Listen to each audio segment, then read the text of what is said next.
Cámara Español. Monitoreo y análisis de noticias en los medios de comunicación.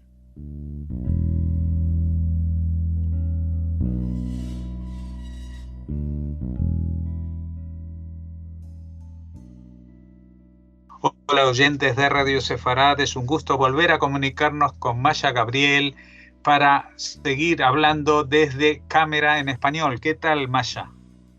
Muy bien, Jorge, un placer una semana más charlar contigo. ¿Cómo estás?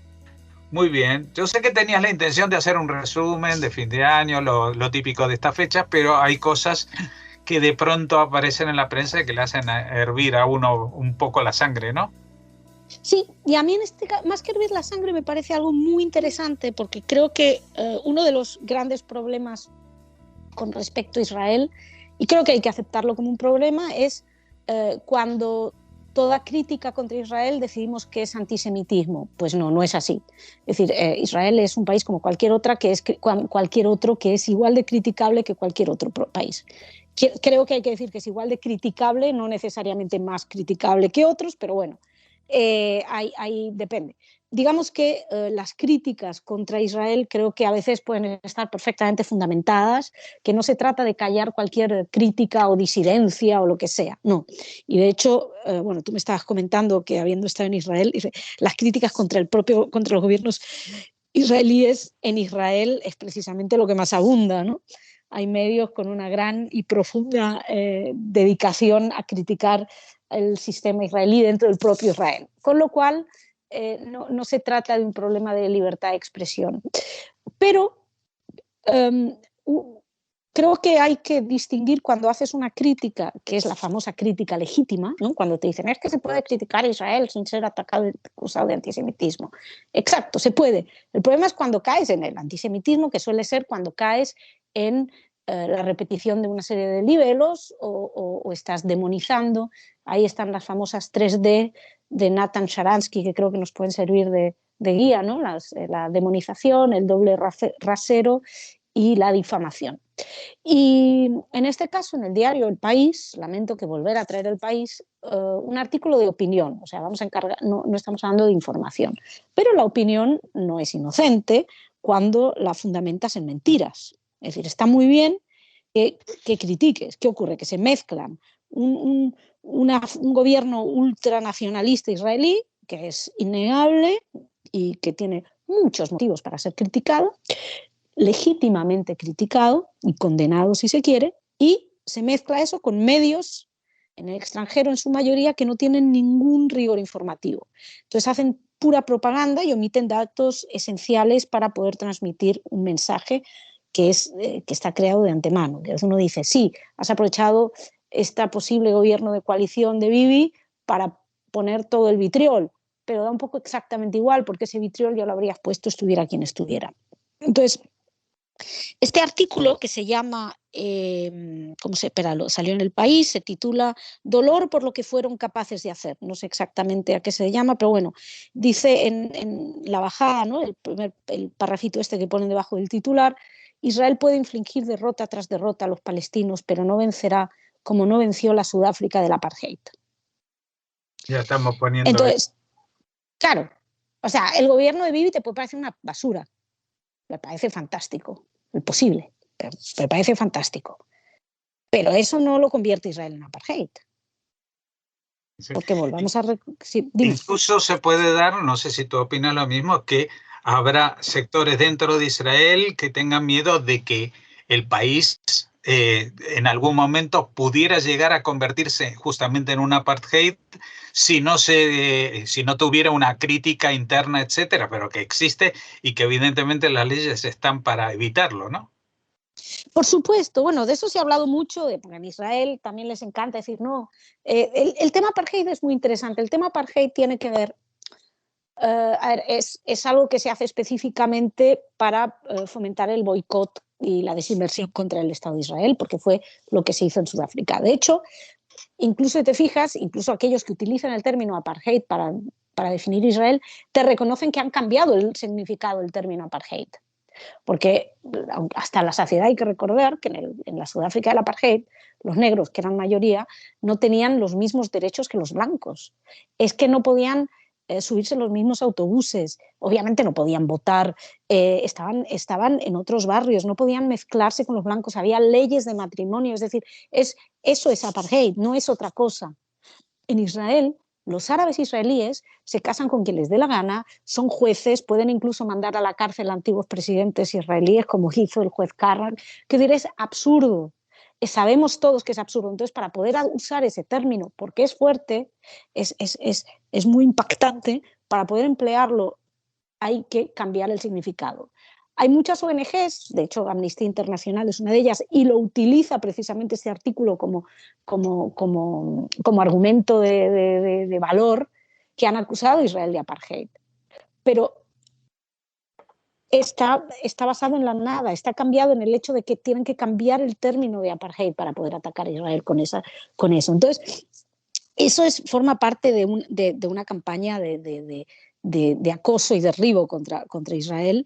Y entonces, bueno, ya emplearlo en el titular, bueno, no en el titular, pero verlo ahí desde un principio, pues ya ves que un término que no es aplicable, lo aplicas única y exclusivamente porque es suficientemente horrible como para vender una imagen tergiversada del país. Después, el artículo es muy interesante porque habla y esto tiene que ver también con el apartheid. Aquellos que te dicen, Israel es un estado de apartheid, tú le dices, no, pero los árabes tienen los mismos derechos. Y dices, sí, pero no los palestinos. Y dices, no, claro, pues que los palestinos no son israelíes. Porque yo creo que de esto se trata, ¿no? De que... Entonces, que si fueran israelíes, eso sí sería anexión, y es algo que no se ha producido. Y que supuestamente quienes están en contra no quieren. Con lo cual, es un juego absolutamente en el cual Israel tendría todas las de perder. Si anexiona, porque anexiona. Si no anexiona, porque no da los derechos. O sea, porque no anexiona. Y que todo va en la línea de la apuesta de un Estado, de un solo Estado en los cuales los judíos serían minoría otra vez.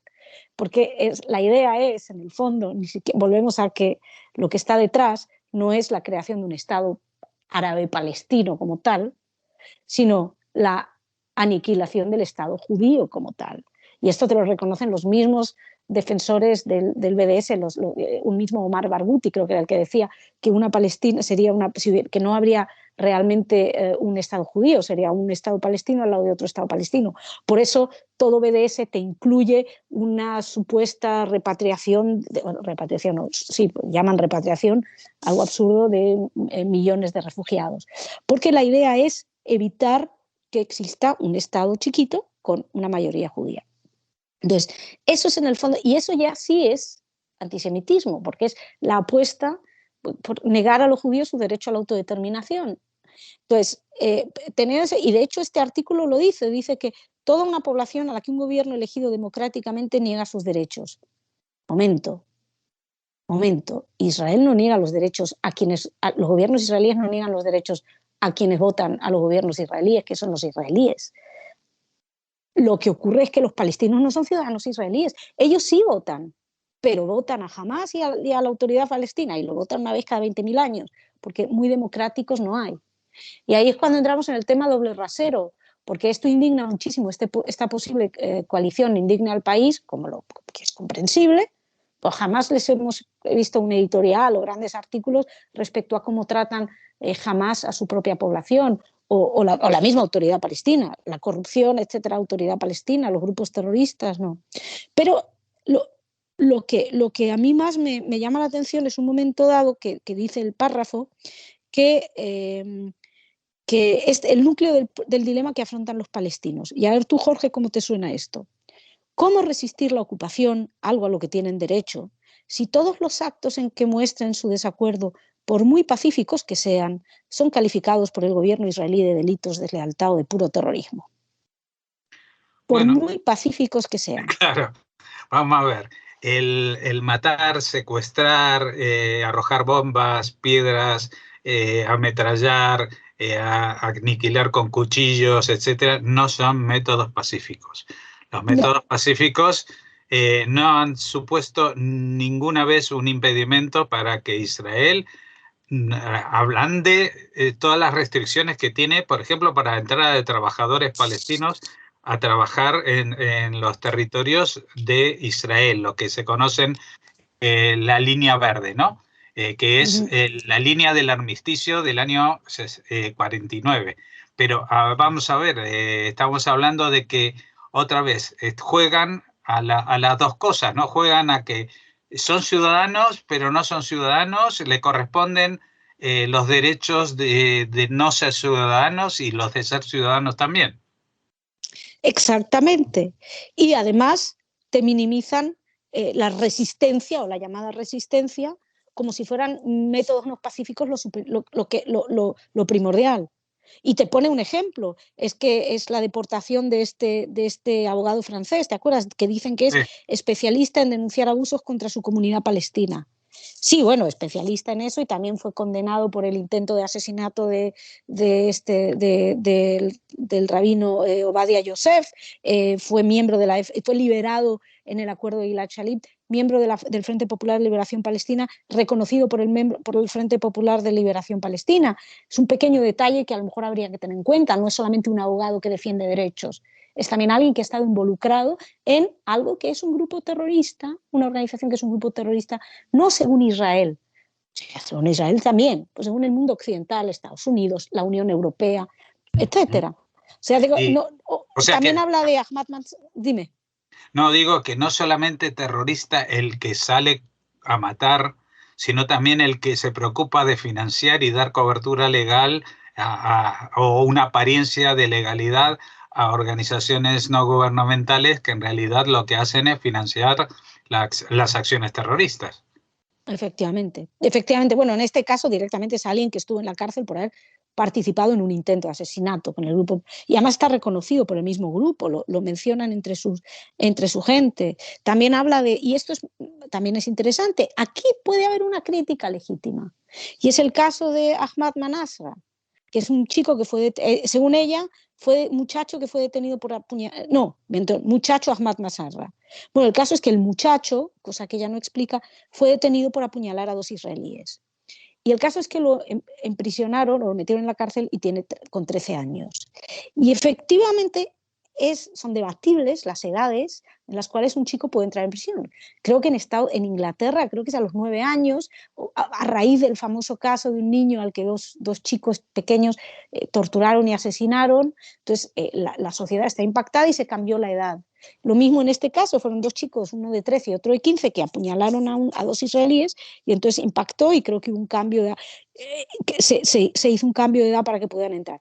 Hay crítica legítima ahí. Tú puedes decir estoy en desacuerdo por esto y esto, pero lo que no puedes hacer es ocultar lo que han hecho, porque es que si no estás olvidando todo matiz, estás directamente creando una especie de estado perro de paja, cruel y sanguinario, en el cual no explicas lo que está pasando. Entonces, la crítica legítima la pierdes. Utiliza también pues, argumentos como se basa en argumentos de autoridad, que son pues, ONGs, Amnistía Internacional, grupos que para cualquiera que los siga un poquito en profundidad sabe que no están tan acreditados en ciertos aspectos, por lo menos en lo que tiene que ver con el trato israelí. Pero el que más me ha gustado de todos es cuando dice que el New York Times, y dice, próximo a la comunidad judía norteamericana, calificó al nuevo gobierno de amenaza para la democracia del país. Puede ser una amenaza para la democracia del país, no tengo ni idea si lo es o no lo es muy posible que sí, o es probable que no, da igual. El tema es que el New York Times, muy próximo a la comunidad judía norteamericana. ¿Qué significa próximo? Segundo lugar, esta señora no tiene ni idea de lo que escribe el New York Times sobre Israel y lo que la comunidad judía americana opina, porque hay material de sobra sobre el problema del New York Times con Israel y con los judíos, no solo con Israel. Con lo cual, New York Times es una relación un poquito más compleja que próxima a la comunidad judía norteamericana. Sí, pero aquí lo sacan como el fantasma de los judíos que son los que manejan los hilos del capitalismo, y entonces el New York Times, aunque sea progre, en este caso es parte del sistema capitalista según la hora en que se escriba el artículo, ¿no? Sí. No, digamos que esto está enmarcado dentro de una visión progresista, que está muy bien, y es verdad que el New York Times tiene pues esa visión progresista de la gran urbe neoyorquina, etcétera. Pero hay un problema. No es un medio que no tenga, que no sea sesgado. Es un medio profundamente sesgado con respecto a Israel y está documentado en múltiples trabajos. Lo que pasa es que no hay un trabajo, no hay voluntad de ahondar un poquito no hay voluntad de entender de lo que están hablando. Hay voluntad de adoctrinar sobre lo que está hablando. Entonces hay una especie de hipérbole a la hora de criticar que te hace perder completamente ¿cómo se dice? El valor. Porque si acusas y atacas el todo, en vez de hacer una especie de trabajo sobre las partes, pues entonces lo que estás haciendo es puro libelo.